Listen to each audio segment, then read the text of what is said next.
E aí, people, esferográfica do Me Salva, satisfação, mais uma aula de geografia, módulo Geografia Agrária.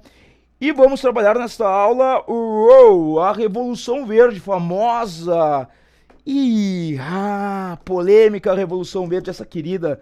Cara, muita coisa podre aparece aqui. E eu não tô falando de alimento. Vamos ver. Cara, o que vai ser a Revolução Verde? O que é isso que a gente tá falando aí? Saca só. A Revolução Verde ela pode ser considerada como uma política de ampliação da produção agrícola, certo? O que acontece? A gente está trabalhando aqui com um contexto temporal da Guerra Fria.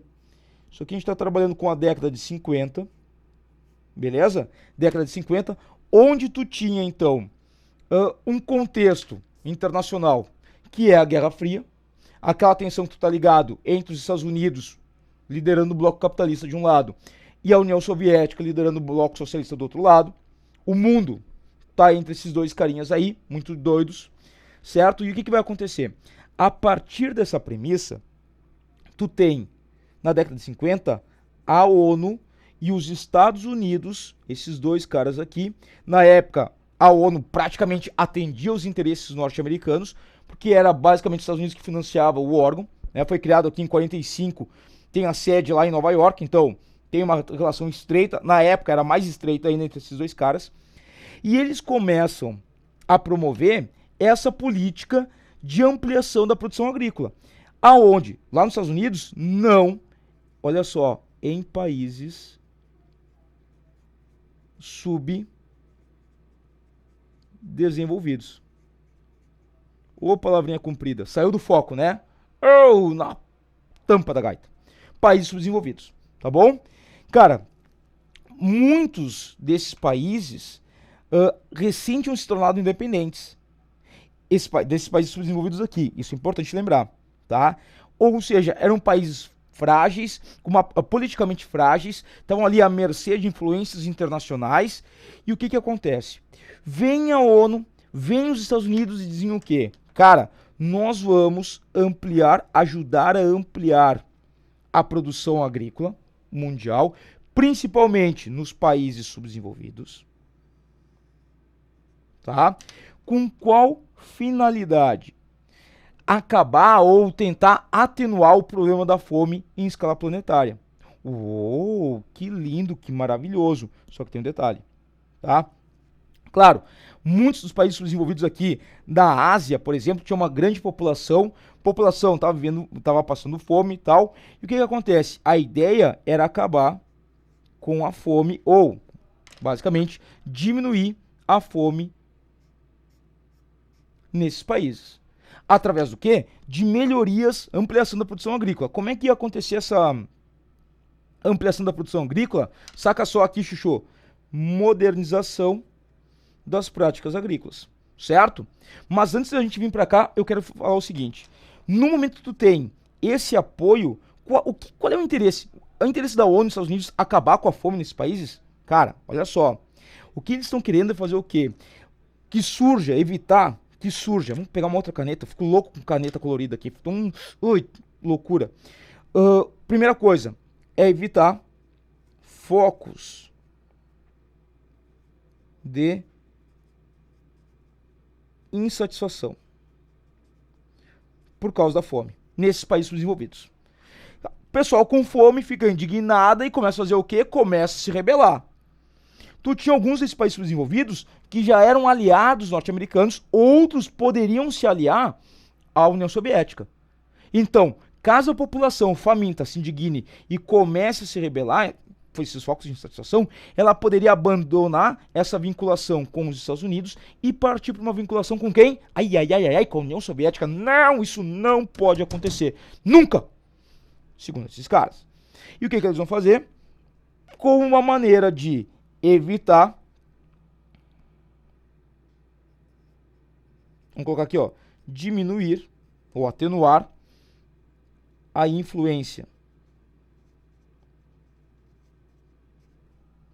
socialista, a ONU E os Estados Unidos vão começar então a dizer o seguinte, cara, a gente tem a solução para resolver o problema da fome, ou aumentar, melhor não resolver o problema, mas também assim, aumentar a produtividade de alimentos.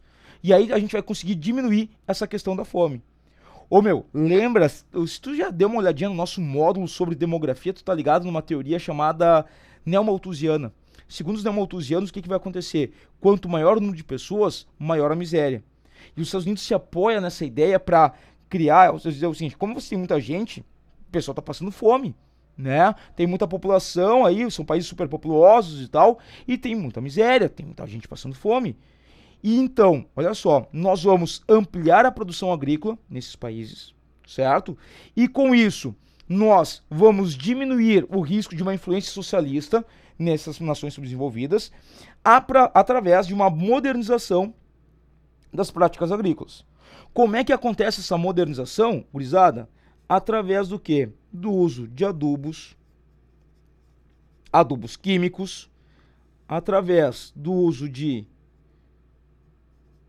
sementes selecionadas, a partir do uso de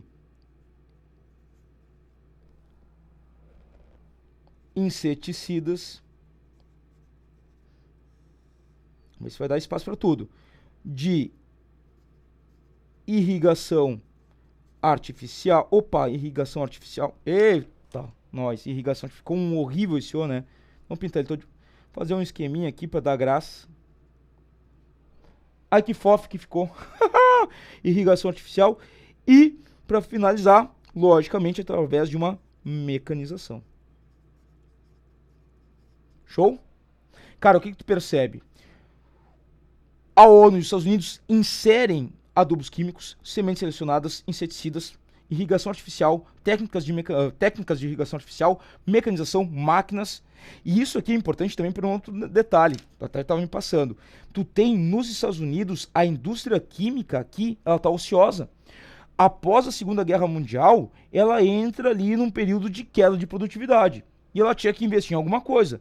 E ela vai investir no quê? Em adubos químicos, insumos químicos para a agricultura, que vão ser levados para esses países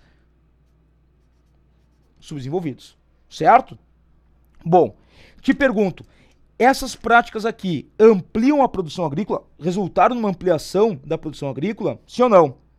Cara, beleza, show, funcionou. Tu vai ter um aumento da produtividade nesses países subdesenvolvidos. Aumentou, realmente funcionou. Cara, tu começou a ter uma produção maior de cereais nesses países subdesenvolvidos, principalmente lá no sudeste da Ásia, de tubérculos nessa região. Loucura. Para tu ter uma ideia, só vamos pegar uns exemplos aqui, olha só. Tu começa a ter a ampliação dessa produção agrícola, vamos subir um pouquinho aí, tá bom para ti? Show? Cara, tu vai ter uma ampliação dessa produção agrícola, primeiramente com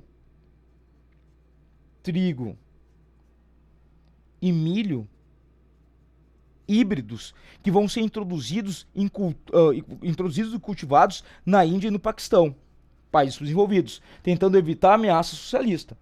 Depois tu vai ter a produção, vamos colocar aqui em outra cor, de arroz, também híbrido, certo? Que vai ser introduzido nas Filipinas e outros países do Sudeste Asiático. Esses avanços que tu vai ter, que começam com cruzamento de espécies e tal, vão levar futuramente aos transgênicos, mas eu vou deixar isso para depois, a gente vai falar aí como consequências dessa Revolução Verde, tá? Mas tu percebe o quê? Trigo, trigo, milho, arroz, sendo gêneros agrícolas melhorados, né, através do cruzamento de espécies, e que vão ampliar a produtividade. E aí eu te pergunto, acabou o problema da fome nesses países? Claro que não, chuchu, não acabou não, tá? Por que não? Porque aumentou a produtividade, mas essa produtividade ela vai ser destinada basicamente ao quê? À exportação. E esses produtos vão para onde? Para nações mais ricas, certo? Então a oferta, a produtividade aumentou, mas a disponibilidade de alimento, tranquilo? Bom, vamos adiante. Olha só, seguindo aí na nossa aula, vale ressaltar o seguinte, como consequências da Revolução Verde. Primeiro, os Estados Unidos ofereceram financiamento para a importação de insumos. importação de insumos, maquinário e para capacitação técnica. O que eu estou querendo dizer com isso? Meu, que no momento que vocês têm essas melhorias, esses avanços na produtividade agrícola chegando nos países subdesenvolvidos, eles são obrigados a importar dos Estados Unidos. Sim ou não? Sim? Beleza. Ou seja, tu vai ter que ter mais grana sendo gasta. Quem é que ganha com isso? Esses caras. Ou seja, tu cria, tu amplia, que a gente vai chamar de uma dependência do setor industrial norte-americano e europeu, que são os dois caras que vão ter as grandes empresas produtoras dessas melhorias que vão ampliar a produção agrícola nos países desenvolvidos. Então tu cria uma dependência do setor industrial norte-americano e europeu, tá? E outra coisa, uma outra consequência, tu vai ter uma substituição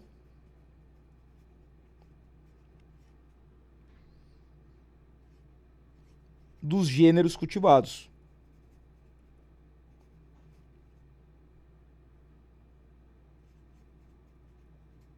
Como assim cultivados? Como assim? Cara, o que eu quero dizer com isso é o seguinte: tu aumenta a dependência, beleza, fechou. Esses países vão ter que começar a comprar em grande quantidade produtos dos Estados Unidos, certo?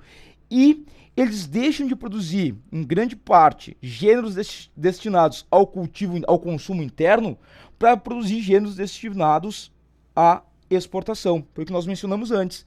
Então tu vai tornar essa produtividade não policultora, mas com caráter muito mais próximo da monocultura.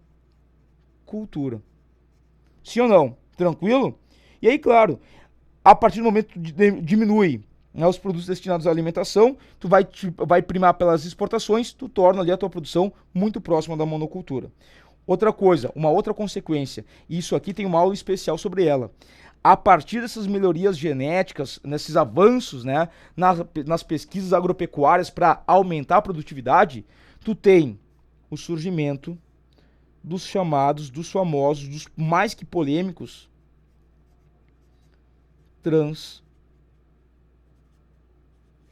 transgênicos, tá? São uma consequência, sim, da Revolução Verde. Tá? Cara, tem uma aula nossa aí trabalhando só com a questão dos transgênicos, o que tem de positivo, negativo, o que são, como é que funciona, certinho? Tu entendeu o que é a Revolução Verde, Chuchu? Cara, é essa ideia de ampliar a produtividade agrícola, digamos assim, com uma ilusão de reduzir a fome no mundo, mas só vai servir para aumentar a arrecadação de capital por parte, sobretudo, desses caritas aqui. Tá, eu sei, tu tá dizendo assim, esse cara não tem. Odeia os Estados Unidos, é aquele tipo de cara que é avesso aos Estados Unidos. Ô meu, não é ser avesso aos Estados Unidos, é só tu perceber a história, né? Os fatos, o que acontece no mundo. E aí, lógico, esses caras vão sim. Cara, símbolos do capitalismo vão desenvolver práticas para aumentar a sua arrecadação. Isso é inevitável. Tranquilo? Bom, queridos, não fica bravo comigo. O mundo é assim. Fazer o quê? Né? Só tem a obrigação de entender esse carinha aí, tá bom? Beijo na bunda e até a próxima aula.